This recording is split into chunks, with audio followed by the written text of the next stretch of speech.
بسم الله الرحمن الرحيم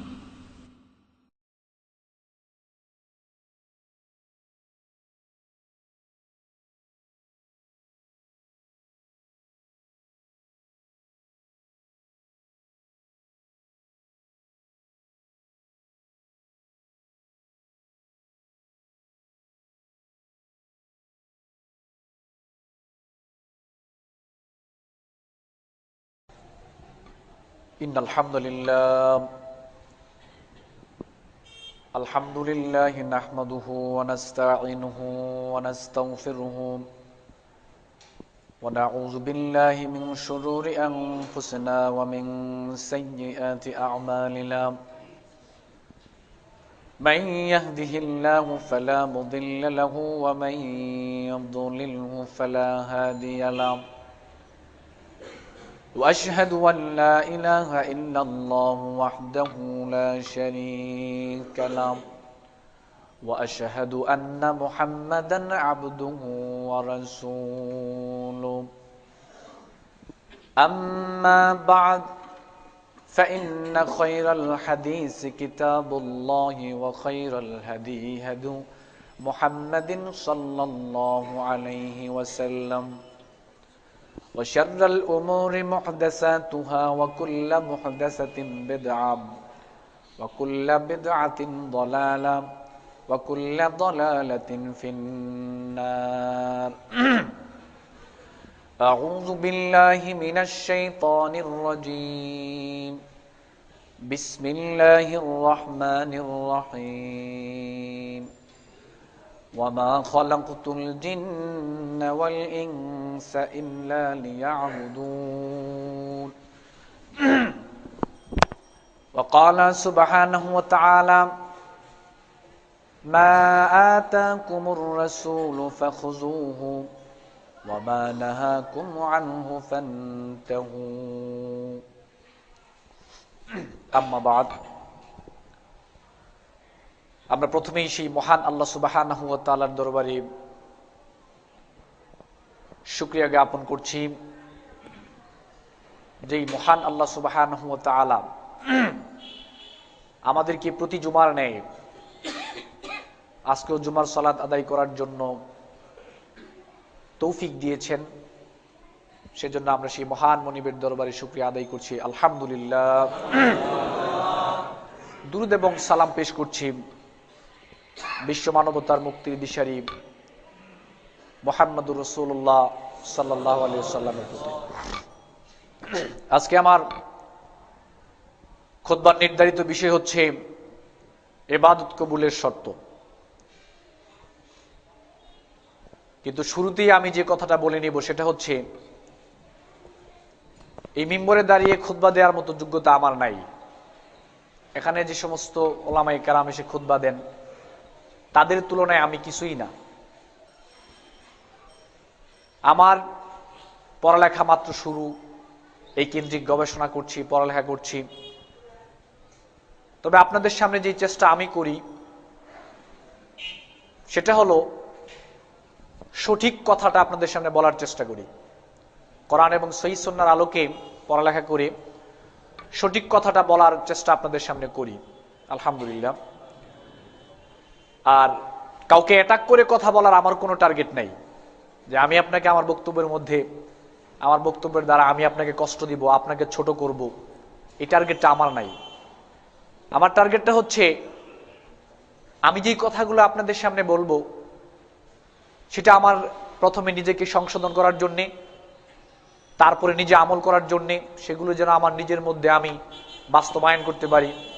তারপরে আপনারা যেন সবাই ওই বিষয়গুলো নিয়ে উপলব্ধি করতে পারেন, চিন্তা করতে পারেন, এবং আপনারাও যেন বাস্তব জীবনে আমলের মধ্যে নিয়ে আসতে পারেন। এটাই আমার টার্গেট। কাউকে ছোট করাও না, কাউকে উপরে তোলা না, কারো বিপক্ষে কথা বলা টার্গেট না, কারো পক্ষে বলা আমার টার্গেট না। শুধুমাত্র আল্লাহ সন্তুষ্টির জন্য সূরা হামিম সেজদার 33 নং আয়াতে আল্লাহ সুবহানাহু ওয়া তাআলা বলেছেন, ওয়ামান আহসানু কাওলাম মিম্মান দাআ ইলাল্লাহি ওয়া আমিলা সালিহান। তার কথা থেকে আর কার কথা উত্তম হতে পারে যে মানুষকে আল্লাহ সুবহানাহু ওয়া তাআলার দিকে ডাকে, মানুষকে আল্লাহ সুবহানাহু ওয়া তাআলার কথা শোনায়, তার কথা থেকে আর কার কথাই উত্তম হতে পারে? ওয়াকালা ইন্নানী মিনাল মুসলিমিন, আর সে পরিচয় দেয় আমি হচ্ছে মুসলিম। তা আজকে আমি আপনাদের সামনে যে বিষয় নিয়ে আলোচনা করব, যে আমরা যে ইবাদত গুলো করছি, কম বেশি সবাই আমরা ইবাদত করার চেষ্টা করি। এখন এই ইবাদত আল্লাহ সুবহানাহু ওয়া তাআলার কাছে গ্রহণযোগ্য হওয়ার জন্য, কবুল হওয়ার জন্য কিছু শর্ত রয়েছে, নীতিমালা রয়েছে। যদি শর্ত মোতাবেক ইবাদত গুলো করা যায়, নিয়ম নীতি ঠিক রেখে যদি ইবাদত গুলো করা যায়, কি কি শর্ত মোতাবেক, কি নিয়ম নীতিতে ইবাদত করলে আল্লাহ সুবহানাহু ওয়া তাআলার কাছে গ্রহণযোগ্য হবে, এরকম কিছু দিক আজকে আমি আপনাদের সামনে তুলে ধরবো ইনশাআল্লাহ। সূরা মুলকের 2 নং আয়াতে আল্লাহ সুবহানাহু ওয়া তাআলা ঘোষণা করেছেন, আল্লাযী খালাকাল মাউতা ওয়াল হায়াতা লিয়াবলুয়াকুম আইয়ুকুম আহসানু আমালা। জন্ম থেকে শুরু করে মৃত্যু পর্যন্ত যে একটা সময়, এই সময়টা দেওয়ার টার্গেট হচ্ছে তোমাদের মধ্যে কর্মের দিক থেকে, আল্লাহকে মেনে চলার দিক থেকে কে কতটুকু উত্তম, এটা দেখার জন্য আমি জন্ম থেকে শুরু করে মৃত্যু পর্যন্ত মাঝখানে যে একটা সময়, এটা আমি দিয়েছি।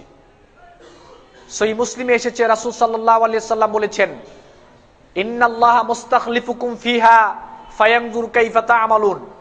তোমরা হচ্ছে পৃথিবীতে প্রতিনিধি, তোমাদেরকে পৃথিবীতে প্রতিনিধি করে পাঠানো হয়েছে আল্লাহ সুবহানাহু ওয়া তাআলার আদেশকে কতটুকু মেনে চলে, তোমাদের কর্মকাণ্ড কি রকম, তোমাদের ইবাদতগুলো কি রকম, কতটুকু তোমরা আল্লাহ সুবহানাহু ওয়া তাআলাকে মেনে চলো, এটা দেখার জন্য আল্লাহ সুবহানাহু ওয়া তাআলা তোমাদেরকে পৃথিবীতে প্রেরণ করেছেন।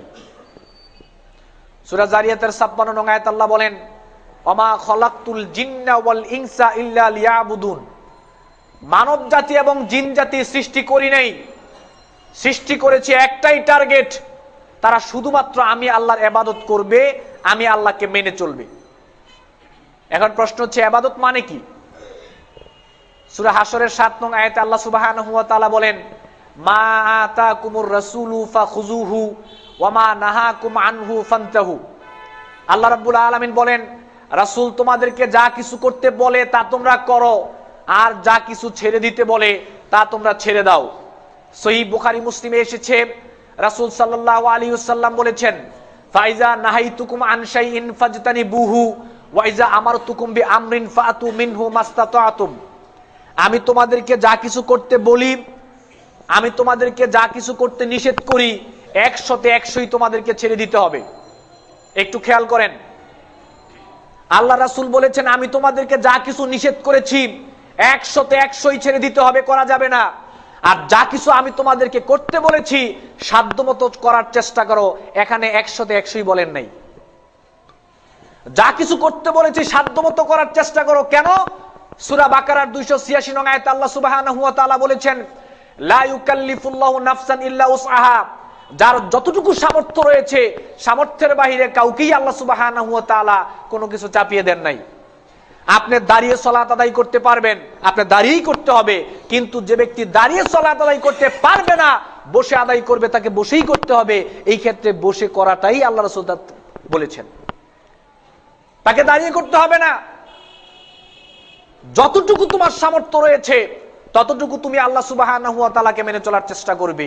সহিহ বুখারীতে এসেছে, আল্লাহ রাসূল বলেছেন, ওয়াইজা আমারাহুম মিনাল আমালি বিমা ইউতিকুনা।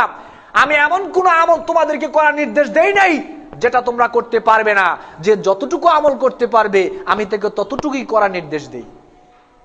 সুতরাং ছাড়ার বেলায় সমস্ত কিছুই ছেড়ে দিতে হবে, করার বেলায় আপনি যতটুকু সামর্থ্য রাখেন আপনি ততটুকু আল্লাহ সুবহানাহু ওয়া তাআলাকে মেনে চলার চেষ্টা করবেন।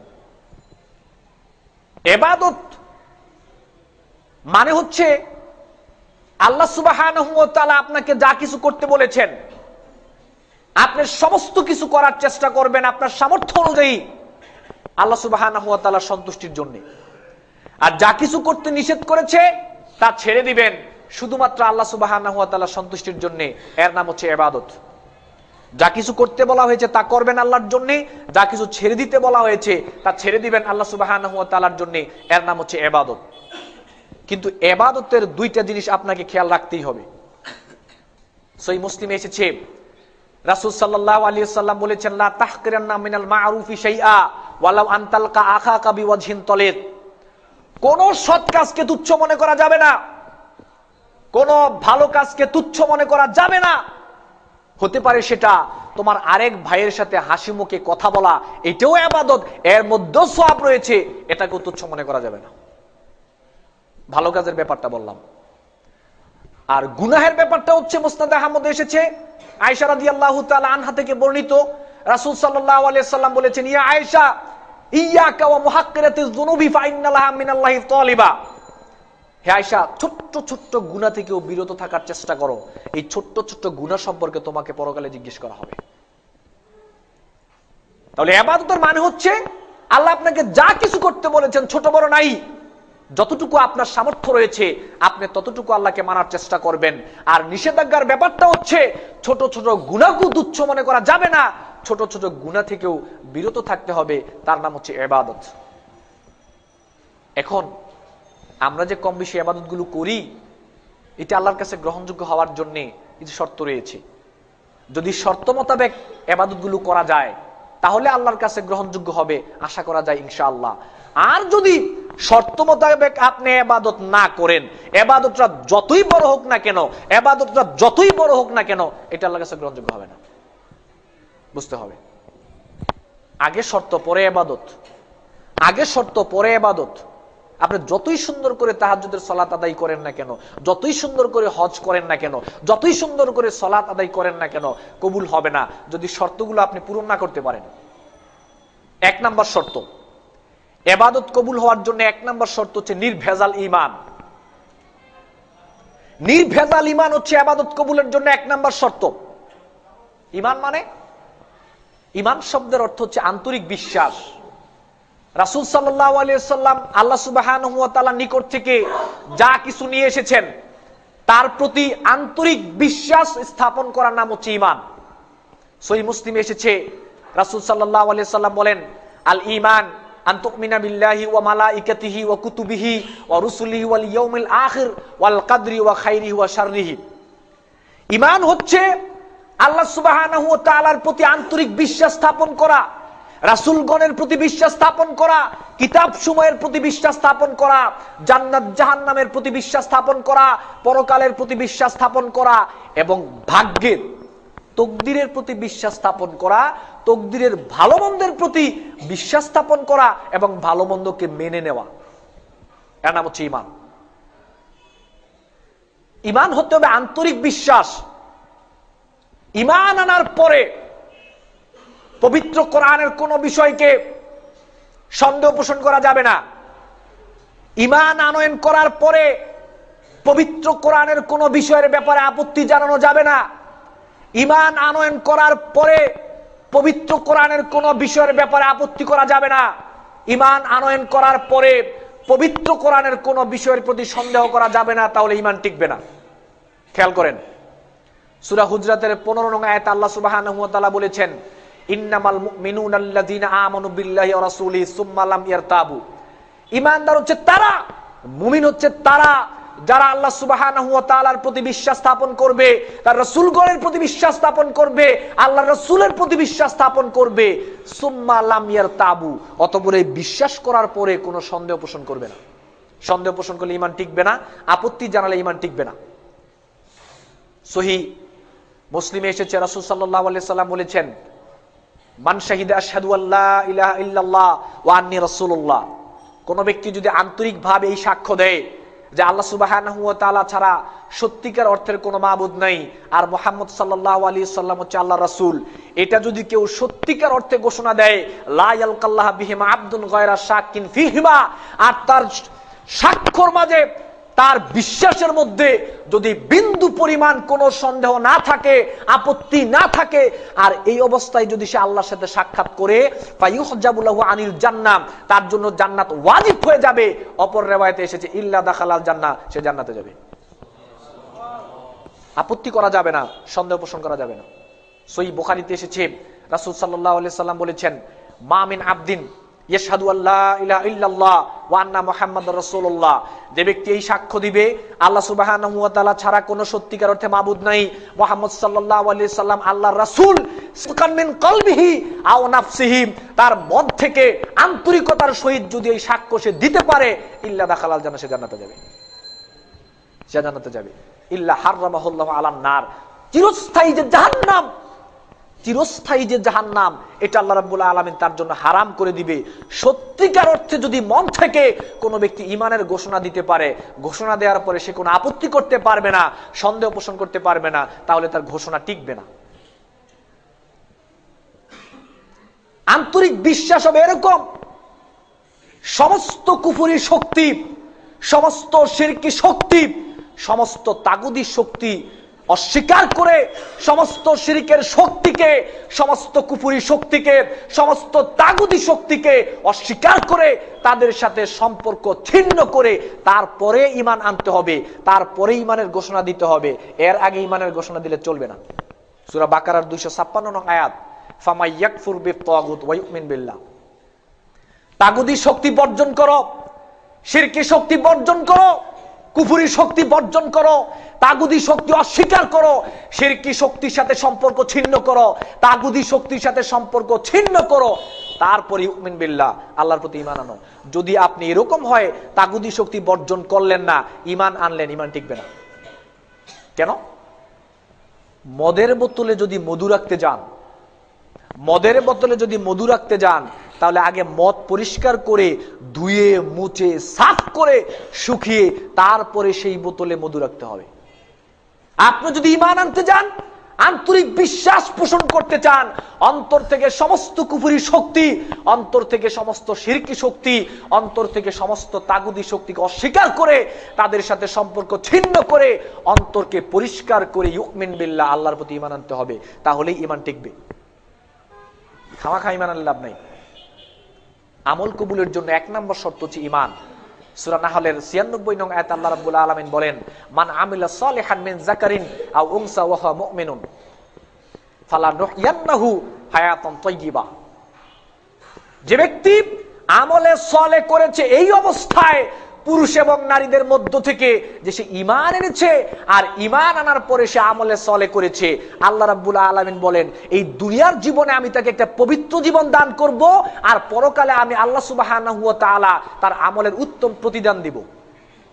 আল্লাহ রাব্বুল আলামিন বলেছেন সূরা মুমিনের 40 নং আয়াতে আল্লাহ সুবহানাহু ওয়া তাআলা বলেন, মান আমিলা সালিহান মিন যাকারিন আও উনসা, পুরুষ এবং নারীদের মধ্য থেকে যারা আমলে সালেহ করবে এই অবস্থায় ওয়া হুয়া মুমিনুন, যে তারা ঈমান ছিল, মুমিন ছিল, এই অবস্থায় যদি তারা আমল করে, ফাউলাইকা ইয়াদখুলুনাল জান্নাহ, তাদের জন্য অন্য কোনো পুরস্কার নাই জান্নাত ছাড়া, তাদের পুরস্কার জান্নাত, তারা জান্নাতে যাবে। শর্ত হচ্ছে ঈমান আনয়ন করতে হবে, আন্তরিক বিশ্বাস পোষণ করতে হবে, তারপরে আপনাকে আমলে সালেহ করতে হবে। এজন্যই একটা ব্যাপার আপনারা খেয়াল করে দেখবেন, পবিত্র কোরআনের যত জায়গায় আমলের কথা বলা হয়েছে তার পূর্বে আল্লাহ সুবহানাহু ওয়া তাআলা ঈমানের কথা বলেছেন। কেন? আপনি যদি 1 লিখেন বা কোনো সংখ্যা লেখেন, লিখে পরে আপনি যত শূন্য দিবেন তত দাম আছে, কিন্তু 1 বা কোনো সংখ্যা না লিখে 1 কোটি শূন্য দিলেও 1 কোটি শূন্যের কোনো দাম নাই। ঈমানটা তদ্রূপ, সংখ্যার যেরকম ভূমিকা শূন্যের আগে যেমন 1-এর অনেক গুরুত্বপূর্ণ, 1-এর শূন্যের আগে যেমন সংখ্যার অনেক বেশি দাম, সংখ্যাবিহীন যেমন 1000টা শূন্যর কোনো দাম নাই, ঈমানবিহীন আমলের কোনো দাম নাই। এজন্য আপনাকে ঈমানটা বুঝতে হবে কি জিনিস। আল্লাহ সুবহানাহু ওয়া তাআলার প্রতি আন্তরিকতার সহিত আপনাকে বিশ্বাস স্থাপন করতে হবে, এটা হচ্ছে ইবাদত কবুলের 1 নম্বর শর্ত। 2 নম্বর শর্ত হচ্ছে ইখলাস থাকতে হবে। যেই আমলটা আপনি করবেন আমলের মধ্যে আপনাকে ইখলাস থাকতে হবে। সূরা বাইয়িনার 5 নং আয়াতে আল্লাহ সুবহানাহু ওয়া তাআলা বলেছেন, ওয়ামা উমিরু ইল্লা লিয়াবুদুল্লাহা মুখলিসিনা লাহুদ্দিন, আমি বনি আদমকে অর্ডার করেছি, আদেশ করেছি, তারা যেন ইখলাসের সহিত একনিষ্ঠভাবে তারা যেন আমার দ্বীনকে পালন করে, আমি আল্লাহর আদেশ যেন তারা মানে একনিষ্ঠভাবে শুধুমাত্র আমি আল্লাহর জন্য। আমল কম হোক বেশি হোক, আমল ছোট হোক বড় হোক, আমল করতে হবে একনিষ্ঠভাবে আল্লাহর সন্তুষ্টির জন্য ইখলাসের সহিত। সূরা আনামের 162 নং আয়াতে আল্লাহ সুবহানাহু ওয়া তাআলা বলেছেন, কুল ইন্না সলাতি ওয়া নুসুকি ওয়া মাহইয়ায়া ওয়া মামাতি লিল্লাহি রাব্বিল আলামিন। আপনার জীবনের সালাত, আপনার জীবনের সিয়াম, আপনার জীবনের যাবতীয় আমল সমস্ত কিছু করতে হবে আল্লাহ সুবহানাহু ওয়া তাআলার জন্য। মাঝখানে একটা কথা আমি আপনাদেরকে বলে রাখি,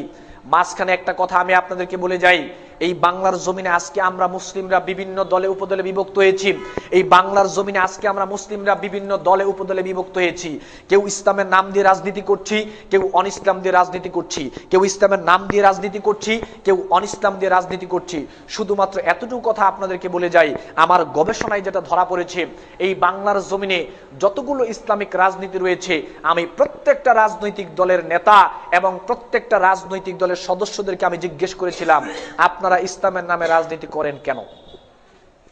তারা একটা আনসার দিয়েছিল, পৃথিবীর মধ্যে অনেক দল রয়েছে মুসলিমদের মধ্য থেকে যারা ইসলামের নাম ব্যবহার করছে, তাদেরকে জিজ্ঞেস করেছিলাম আপনারা কেন করেন? তারা একটাই উত্তর দিয়েছিল, আমরা ইসলাম করি আল্লাহর সন্তুষ্টির জন্য, কিন্তু আমাদের মধ্যে ভুল থাকতে পারে। আমরা ইসলাম করি আল্লাহর জন্য, আল্লাহর সন্তুষ্টির জন্য, কিন্তু আমাদের মধ্যে ভুল থাকতে পারে। যারা অনিসলামিক রাজনীতি করেন তাদেরকে জিজ্ঞেস করেছিলাম আপনারা অনিসলামিক রাজনীতি কাদের জন্য করেন? আনসার দিতে পারে নাই। তাদেরকে আমি বলেছিলাম, ও ভাই শুনে রাখেন, আপনার মুখে দাড়ি থাকতে পারে, আপনার মাথায় টুপি থাকতে পারে, আপনার গায়ে জুব্বা থাকতে পারে, আপনার ঘরে কোরআন শরীফ থাকতে পারে, আমি আপনাকে এতটুকু কথা বলে যাই, পবিত্র কোরআনের 30 পারার উপরে যদি আপনি আমল করে থাকেন, আমি বলবো 6 নম্বর সূরা আনআমের 162 নং আয়াতের উপরে এখনো আপনারা আমল করতে পারেন নাই যারা অনিসলামিক রাজনীতি করেন। আল্লাহ বলেছেন, কুল ইন্না সলাতি ওয়া নুসুকি ওয়া মাহইয়ায়া ওয়া মামাতি লিল্লাহি রাব্বিল আলামিন। জীবনের সমস্ত কাজ হবে আল্লাহকে খুশি করার জন্য, আল্লাহর সন্তুষ্টির জন্য। জীবনের প্রত্যেকটা কাজ করতে হবে। যদি জীবনের প্রত্যেকটা কাজের অর্ধেক হয় আল্লাহর খুশির জন্য আর অর্ধেক হয় শয়তানের খুশির জন্য, আমি বলবো আপনি সূরা আনআমের 162 নং আয়াতের উপরে এখনো আমল করতে পারেন নাই। সূরা কাহাফের 110 নং আয়াতে আল্লাহ রাব্বুল আলামিন বলেছেন, ফামান কানা ইয়ারজু লিকা রাব্বি ফালইয়ামাল আমালান সালিহা ওয়া লা ইউশরিক বিইবাদাতি রাব্বিহি আহাদা।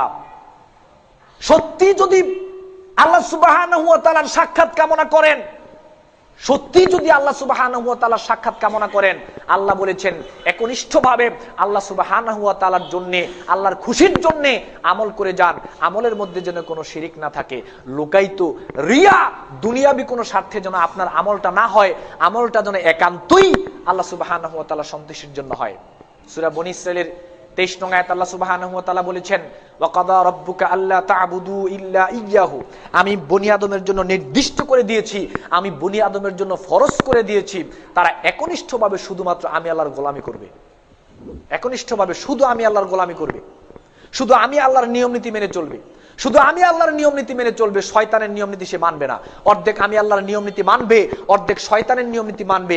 এমনটা আমি আল্লাহ বনি আদমকে অর্ডার করি নাই। বনি আদমকে একনিষ্ঠভাবে সমস্ত নিয়ম নীতি সব জায়গায় আমি আল্লাহর গোলামি করতে হবে। আমি আল্লাহ এটাই বনি আদমের উপর ফরজ করেছি।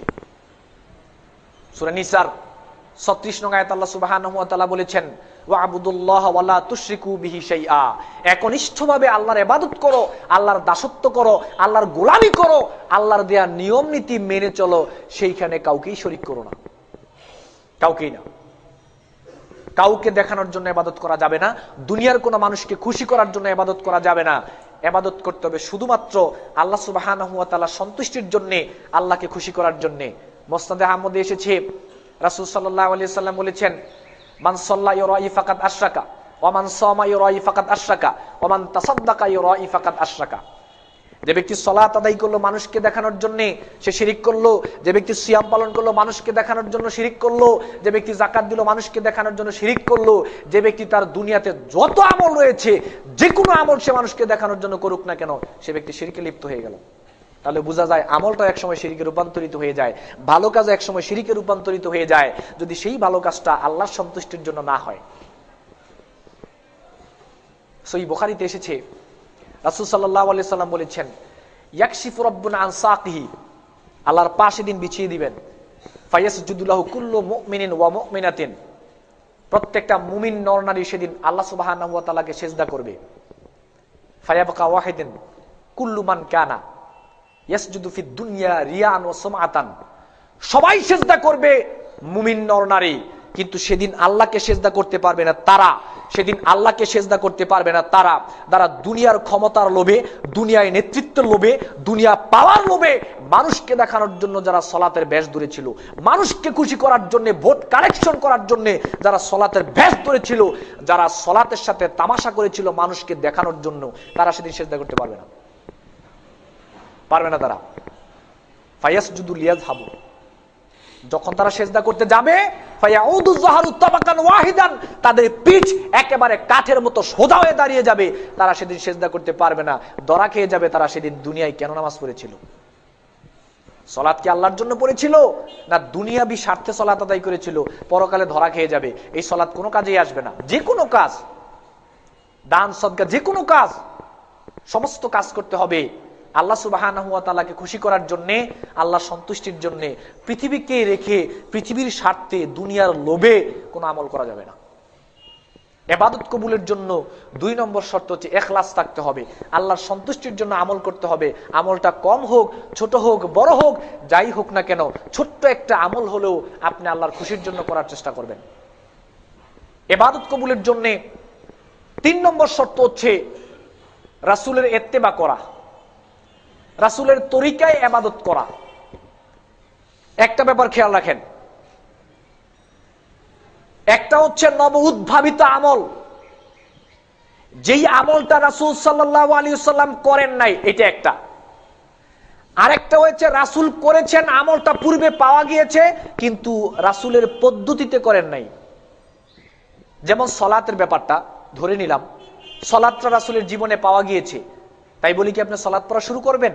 না, দেখতে হবে রাসূল কিভাবে পড়েছেন, সেভাবেই পড়তে হবে। এখানে 2টা ব্যাপার, নবউদ্ভাবিত আমল একটা ব্যাপার, আর একটা ব্যাপার হলো রাসূলের জিন্দেগিতে আমলটা পাওয়া যায়, করা যাবে না ততক্ষণ পর্যন্ত যে পর্যন্ত রাসূল যেভাবে করেছেন আপনি যদি সেভাবে না করেন, আমলটা যত বড়ই হোক না কেন এই আমল গ্রহণযোগ্য হবে না। সূরা আহজাবের 33 নং আয়াতে আল্লাহ সুবহানাহু ওয়া তাআলা বলেছেন, লাকাদ কানা লাকুম ফি রাসূলিল্লাহি উসওয়াতুন হাসানা, তোমাদের জন্য নবী মুহাম্মদুর রাসূলুল্লাহ সাল্লাল্লাহু আলাইহি ওয়াসাল্লাম হচ্ছেন আদর্শ, তিনি হচ্ছেন তোমাদের জন্য মডেল। সূরা আল ইমরানের 31 নং আয়াতে আল্লাহ বলেন, কুল ইন কুনতুম তুহিব্বুনাল্লাহ ফাত্তাবিউনি, সত্যি যদি তোমরা আল্লাহকে ভালোবাসো, আল্লাহর সাক্ষাৎ চাও, যদি সত্যি তোমরা জান্নাত চাও, তাহলে রাসূলের ইত্তেবা করো। ইত্তেবা মানে কি মনে রাখেন তো, একটা কথা বলে যাই, 3টা পয়েন্ট একটা কথা মনে রাখবেন। ইত্তেবা মানে কি? রাসূলের অনুসরণ মানে কি? রাসূলের অনুসরণ করা মানে কি? রাসূল আদর্শ মানে কি? রাসূল অনুসরণের ব্যক্তি মানে কি? রাসূল যেই কাজ যখন যেভাবে করেছেন, রাসূল যেই কাজ যখন যেভাবে করেছেন, সেই কাজ তখন সেভাবে করার নামে ইত্তেবা। রাসূল যেই কাজ যখন যেভাবে করেছেন, আপনি সেই কাজ তখন সেভাবে করবেন, এর নাম হচ্ছে রাসূলের ইত্তেবা। যদি রাসূলের ইত্তেবা আপনার আমলের জিন্দেগিতে না আসে, রাসূল সাল্লাল্লাহু আলাইহি ওয়াসাল্লামকে অনুসরণ করে যদি আপনি আমল না করেন, আমল যতই পরিশ্রমী আমল হোক, যতই বড় আমল হোক না কেন, সহিহ বুখারীতে এসেছে, মান আমিলা আমালান লাইসা আলাইহি আমরুনা ফাহুয়া রাদ্দুন। আল্লাহ রাসূল বলেছেন, যে কোনো ব্যক্তি যদি এমন কোন আমল করে, যদি আমলটা নতুন হয় তাহলে তো এমনি বাদ। আমলটা যদি নতুন হয়, মা আহাদাসা ফি আমরিনা হাযা মা লাইসা মিনহু ফাহুয়া রাদ্দুন, সহিহ বুখারীতে এটাও এসেছে। আমল যদি নতুন আবিষ্কার হয়, আমল এমনি বাদ। কিন্তু আমলটা পুরাতন রাসূলের জিন্দেগিতে পাওয়া যায়, কিন্তু আমলের পদ্ধতি, রাসূল যেই পদ্ধতিতে আমলটা করেছেন, আপনি যদি সেই পদ্ধতিতে রাসূলের আমলটা না করেন, তাহলে আমল যতই বড় হোক, আল্লাহ রাসূল বলেছেন এই আমল টিকবে না, গ্রহণযোগ্য হবে না, গ্রহণযোগ্য হবে না। আমল কবুলের জন্য 3 নম্বর শর্ত হচ্ছে রাসূলের ইত্তেবা। রাসূল যেভাবে আমল করেছেন আপনাকে সেভাবেই আমল করতে হবে। রাসূল যেই আমল করেন নাই সেই আমল আপনাকে করা যাবে না। এই 3টা শর্তের মধ্যে একটা শর্ত কিন্তু কারো থেকে কোনোটাই কম নয়, একটা আরেকটার সাথে ওতপ্রোতভাবে জড়িত। ইবাদত কবুলের 4 নম্বর শর্ত, ঈমান আনার পূর্বে যেমনি ভাবে শিরিক থেকে দূরে থাকতে হবে, শিরিককে অস্বীকার করতে হবে, শিরকি শক্তির সাথে সম্পর্ক ছিন্ন করতে হবে, ঈমান আনার পরে ইবাদত কবুলের জন্য 4 নম্বর শর্ত হচ্ছে শিরিক থেকে মুক্ত থাকতে হবে। কোন শিরকি শক্তির সাথে আপনার কোনো হাত থাকতে পারবে না, কোন শিরকি শক্তির সাথে আপনার কোনো সমর্থন থাকতে পারবে না। ইবাদত কবুল হওয়ার জন্য 4 নম্বর শর্ত হচ্ছে আপনার জীবনে শিরকের লেশ মাত্র থাকতে পারবে না, ছায়াও থাকতে পারবে না। শিরিক থেকে আপনাকে অবশ্যই দূরে থাকতে হবে। যদি শিরিক থেকে আপনি দূরে না থাকতে পারেন, হতে পারে আপনি নিজে শিরিক করেন না, কিন্তু আরেকজনে শিরিক করছে, আপনাদেরকে সহযোগিতা করছেন, দুইটা একই। আপনি বলবেন ভাই আমি তো শিরিক করি না, আমি বলবো ভাই শিরিক না করলে কি হয়েছে, যে ব্যক্তি শিরিক করছে তার সাথে তো আপনি আছেন। বোঝার চেষ্টা করেন। আপনি বলবেন আপনি শিরিক করছেন না, আপনি বলবেন আপনি মাজারে সেজদা দিচ্ছেন না, কিন্তু যারা মাজারে সেজদা দেওয়ার ব্যবস্থা করে দিচ্ছে তার সাথে কিন্তু আপনি ঠিকই রয়েছেন, সমান সমান সমান। আমল টিকবে না, আমল টিকবে না। সহিহ মুসলিমে এসেছে আল্লাহ রাসূল সাল্লাল্লাহু আলাইহি সাল্লাম বলেছেন যে আল্লাহ রাব্বুল আলামিন বলেন আনা আগনা শুরাকা ইয়ানি শিরক মান আমিলা আমালান আশরাকা ফিহি মাই গায়রি তারাকতুহু ওয়া শিরকুহুম। সমস্ত শিরক থেকে আমি আল্লাহ রাব্বুল আলামিন মুক্ত। যে ব্যক্তি তার জীবনে শিরক থাকবে তাকে আমি বর্জন করি, যে ব্যক্তি তার আমলের মধ্যে শিরক থাকবে তার আমলকেও আমি আল্লাহ বর্জন করি। সূরা জুমারের 65 নং আয়াতে আল্লাহ সুবহানাহু ওয়া তাআলা বলেছেন ওয়ালাকাদ উহিয়া ইলাইকা ওয়া ইলাল্লাযিনা মিন ক্বাবলিক লাইন আশরাকতা লা ইয়াহবাতান্না আমালুক ওয়া লা তাকুনান্না মিনাল খাসিরিন। যে ব্যক্তি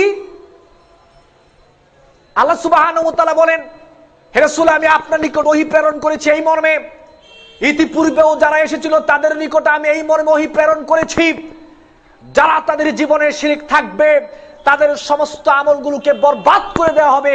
আপনি নবীও যদি শিরক করেন আপনি নবীরও সমস্ত আমল বরবাদ করে দেওয়া হবে, আর আপনি হয়ে যাবেন ক্ষতিগ্রস্তদের অন্তর্ভুক্ত, মানে জাহান্নামে। সূরা আপনার পবিত্র কোরআনে আল্লাহ সুবহানাহু ওয়া তাআলা ঘোষণা করেছেন ওয়ালাউ আশরাকু লাহাবিতা আনহুম মা কানু ইয়ামালুন। সত্যি যদি তোমরা শিরক করতে তোমাদের সমস্ত আমলগুলোকে আল্লাহ রাব্বুল আলামিন বরবাদ করে দিতেন।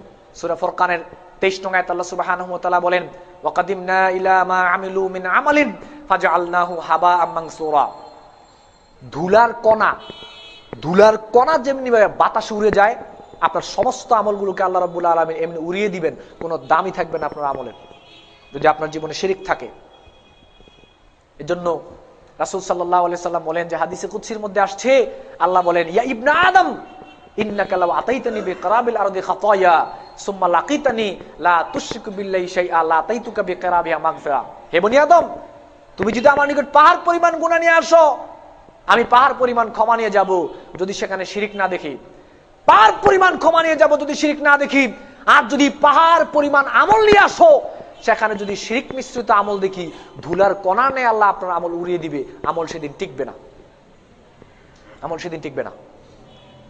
এই জন্য ইবাদত কবুলের জন্য 4র্থ নম্বর শর্ত হচ্ছে আপনাকে শিরক থেকে নিজে দূরে থাকতে হবে, যারা শিরক প্রতিষ্ঠা করতে চায় তাদের থেকে আপনাকে দূরে থাকতে হবে। ইবাদত কবুলের জন্য 5ম শর্ত হচ্ছে জেনে শুনে। ইবাদত কবুলের জন্য 5ম শর্ত হচ্ছে জেনে শুনে বুঝে বেদাত থেকে দূরে থাকা। জেনে শুনে বুঝে বেদাত থেকে দূরে থাকা, এটা হচ্ছে ইবাদত কবুলের জন্য 5ম শর্ত। বেদাতটা 2 ভাবে হয়। এক ভাবে হলো নতুন আমল আবিষ্কার করে এটা একটা বেদাত, যার পূর্বে কোনো অস্তিত্ব ছিল না। আর আরেকটা হচ্ছে ইবাদত আবিষ্কার হয়েছে ঠিক, কিন্তু ইবাদতটা ছিল পূর্বের যেটা রাসূল করে গিয়েছেন, কিন্তু পদ্ধতিটা হয়েছে নতুন আবিষ্কার। ইবাদত হয়েছে নতুন আবিষ্কার, পদ্ধতি হয়েছে নতুন আবিষ্কার। এখন 2 ভাবে মানুষ বেদাত করছে। সমস্ত বেদাত থেকে আপনি যখন বুঝবেন, আপনাকে যখন বুঝানো হবে, তখন আপনাকে অবশ্যই সেখান থেকে দূরে থাকতে হবে। অত্যন্ত দুঃখজনক ব্যাপার হলো সত্য, আজকে মুসলিম সমাজের সামনে যখন বলা হয়, আমলের কথা বলা হয় যে ভাই এটা হচ্ছে আপনি যে করবেন না, এটা রাসূল করেন নাই, পূর্বে ছিল না, অবাক করা ব্যাপার, সে উল্টো আরো খেপে যায়। অথচ আল্লাহ রাব্বুল আলামিন বলেছেন ইমানদারের কথা হচ্ছে সামিআনা ওয়া আতানা, আল্লাহ এবং তার রাসূলের কোনো কথা শুনলাম, নির্বাক্যে নির্দ্বিধায় আমি আনুগত্য করলাম, মেনে নিলাম। কিন্তু উল্টো এখন আরো সে রিঅ্যাকশন হয় আমলের কথা বলতে গেলে। এটা তো মুমিনের বৈশিষ্ট্য হতে পারে না, মুমিনের বৈশিষ্ট্য হতে পারে না। আবার ঠিকই দেখা যায়, আমি যদি বলি যে ভাই রাসূল সাল্লাল্লাহু আলাইহি ওয়াসাল্লাম বলেছে আপনাকে এই আমলটা করার জন্য, বা আপনারটা ঠিক না, উনি আমার বিপক্ষে খেপে যায়।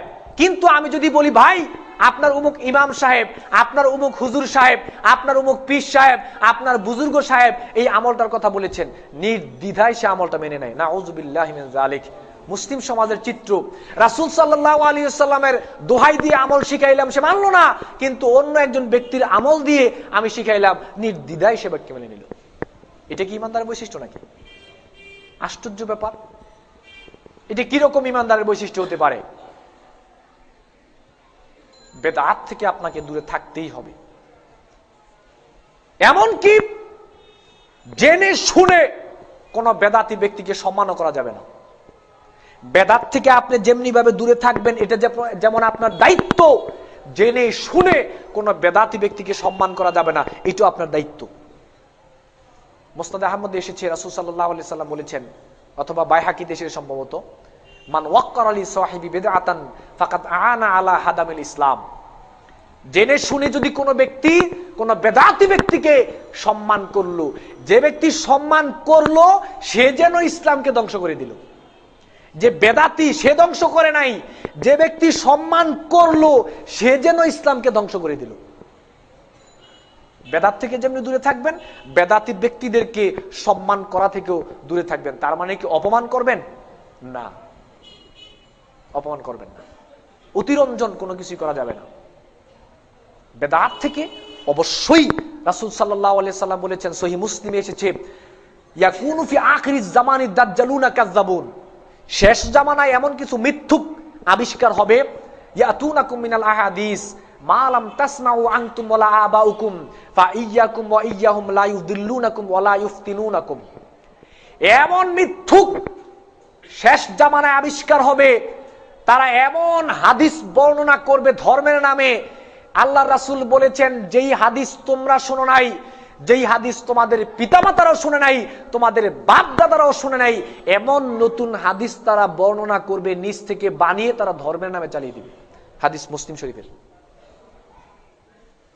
ওয়াশাররাল উমুরি মুহদাসাতুহা ওয়া কুল্লু মুহদাসাতিন বিদআ ওয়া কুল্লু বিদআতিন দালালা ওয়া কুল্লু দালালাতিন ফিন্নার। মুসলিম শরীফে এসেছে, রাসূল সাল্লাল্লাহু আলাইহি সাল্লাম বলেছেন, আপনি যতই আমল করেন না কেন, আমলটা যদি নব উদ্ভাবিত হয় অথবা আপনার জীবনে যদি বিদআত থাকে, আপনি যতই আমল করেন না কেন, আমলের পদ্ধতিটা যদি নব উদ্ভাবিত হয়, আল্লাহ রাসূল বলেছেন সেই প্রত্যেকটা জিনিস আপনাকে গোমরাহির দিকে নিয়ে যাবে, আর প্রত্যেকটা গোমরাহির ঠিকানা হচ্ছে জাহান্নাম।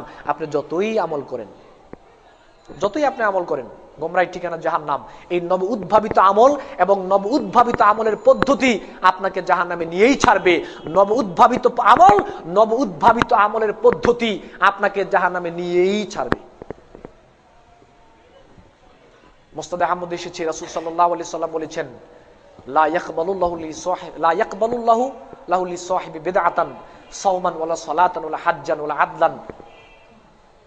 যে ব্যক্তি জেনে শুনে কোনো বেদাত করবে, তাকে বলার পরেও সে সেখান থেকে ফিরে আসবে না, রাসূল সাল্লাল্লাহু আলাইহি সাল্লাম বলেছেন, তারপরে তার সালাত, সিয়াম, যাকাত, ওমরা কোনো কিছুই কবুল হবে না।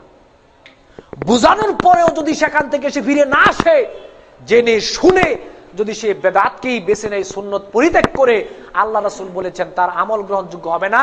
ইয়াখরুজু মিনাল ইসলাম কামা তাখরুজু শাআরাতু মিনাল আজিন।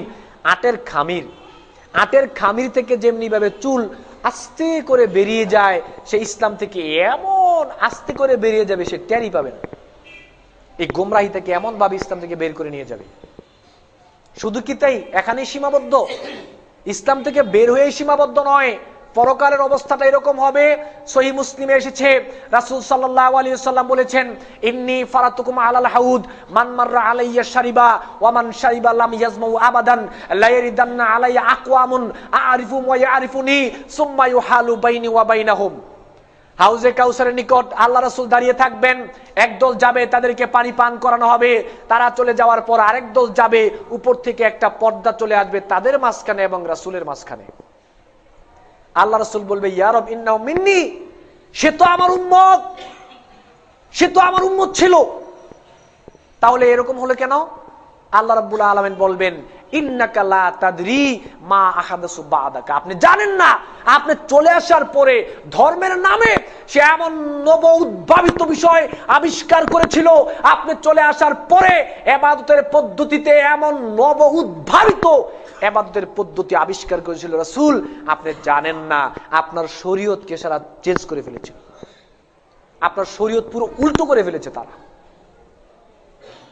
আল্লাহ রাসূল বলবেন সহখান সহখান, যা দূর হয়ে যা, এখান থেকে দূর হয়ে যা, তোর জায়গা এখানে না, টিকবে না আপনার ইবাদত, আপনার ইবাদত টিকবে না, আমি বলে গেলাম আপনার ইবাদত টিকবে না, আমি বলে গেলাম। বেদাত তাকেই বলা হয় যেই জিনিস আল্লাহ সুবহানাহু ওয়া তাআলার সন্তুষ্টির জন্য করা হয়। বেদাত সেই জিনিসকেই বলা হয় যেই জিনিস আল্লাহ সুবহানাহু ওয়া তাআলার সন্তুষ্টির জন্যই করা হয়, পরকালে জান্নাতের যাওয়ার জন্যই করা হয়। কিন্তু ওই আমলটা যদি নব উদ্ভাবিত হয়, ওই আমলের পদ্ধতি যদি নব উদ্ভাবিত হয়, আমল যতই সুন্দর হোক, এই আমলটাই আপনাকে জাহান্নামে নিয়ে যাবে। বুঝতে হবে ইবাদত কবুলের জন্য পঞ্চম শর্ত হচ্ছে বেদাত থেকে দূরে থেকে জীবন গঠন করতে হবে। আমল কম হোক বেশি হোক, বেদাত থেকে দূরে থাকার চেষ্টা করবেন।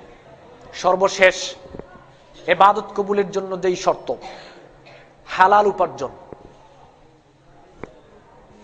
আল্লাহ সুবহানাহু ওয়া তাআলা সূরা বাকারার 168 নং আয়াতে বলেছেন ইয়া আইয়ুহান নাস কুলু মিম্মা ফিল আরদি হালালান তাইয়্যিবা, হে মানব সকল, তোমরা সবাই জমিনের মধ্যে হালাল উপার্জন করো, হালাল ভক্ষণ করো, হারাম বর্জন করো।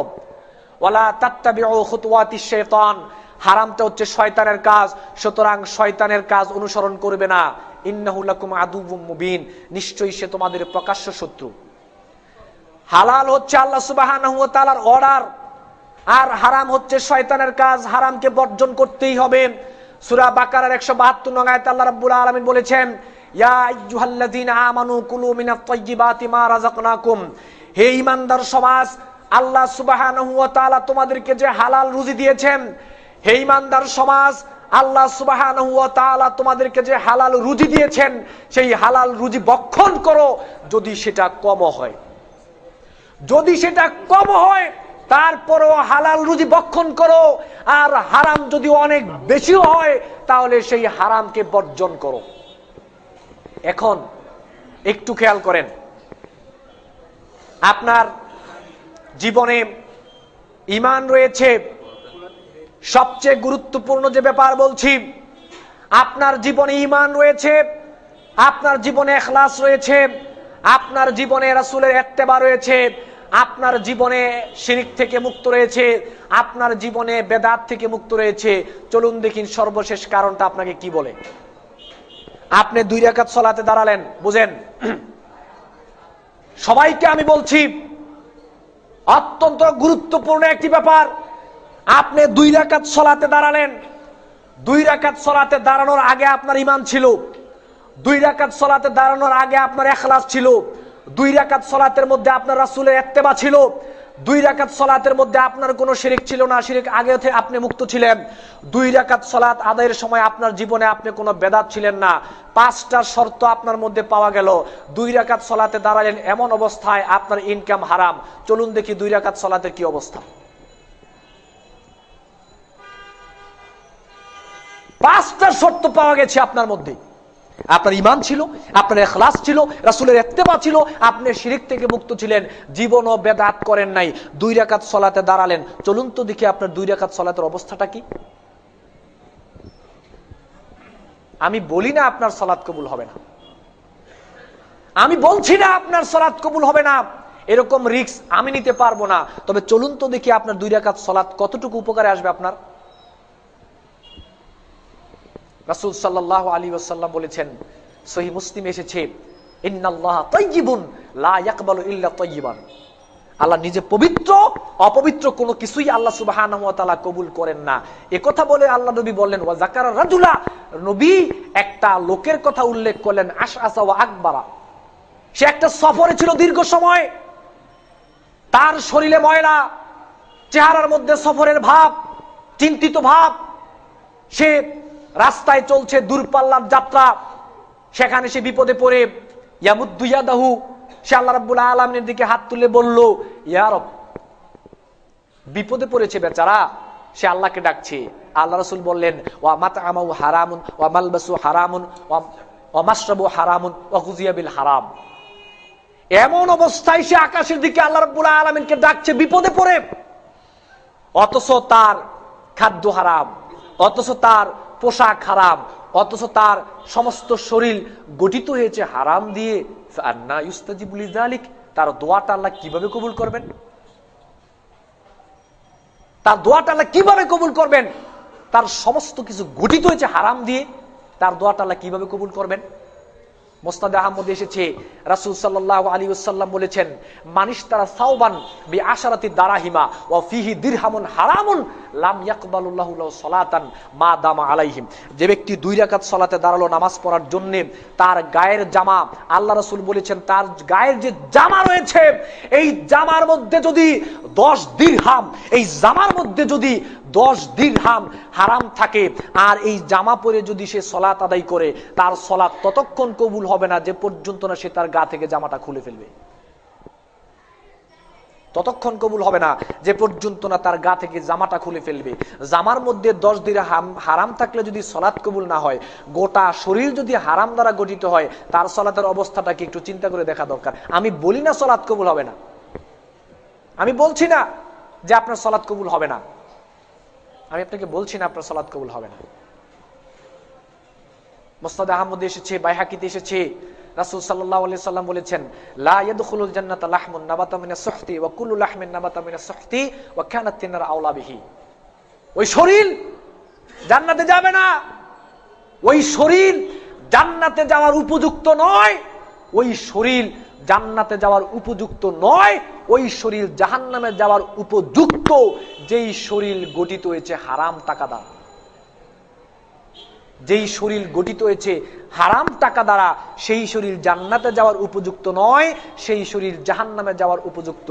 লা ইয়াদখুলুল জান্নাতা জাসাদুন গুযিয়া বিল হারাম।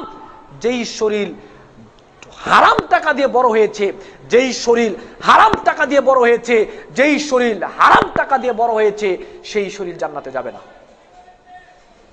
যাবে না সে জান্নাতে। তাহলে আপনার ইবাদতের মধ্যে ঈমান ছিল, আপনার ইবাদতের মধ্যে ইখলাস ছিল, আপনার ইবাদতের মধ্যে রাসূলের ইত্তেবা ছিল, আপনার ইবাদতের মধ্যে শিরিক থেকে মুক্ত ছিলেন, আপনার ইবাদতের মধ্যে বেদাত ছিল না, আপনি বেদাত থেকে দূরে ছিলেন, কিন্তু আপনার ইনকামটা হারাম। দেখেন তো অবস্থা, আপনার 5টা শর্তের পরেও ইবাদত কতটুকু কাজে আসে? চিন্তা করেন সবাই,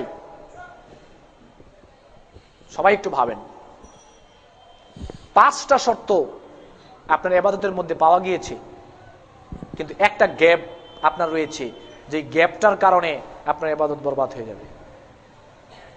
আজকে আমাদের মধ্যে আমরা অনেকে অনেক কথাই বলছি, অনেকে অনেক কথাই বলছি, কিন্তু আমাদের ইনকাম, বেশিরভাগ মানুষের ইনকাম আজকে হারাম উপায়ে অর্জিত হচ্ছে।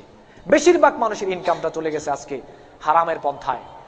এজন্য সহিহ বুখারীতে এসেছে, রাসূল সাল্লাল্লাহু আলাইহি সাল্লাম বলেছেন, লা ইউবালুল মারউ মা উখিযা মিনহু আমিনাল হালালি আমিনাল হারাম।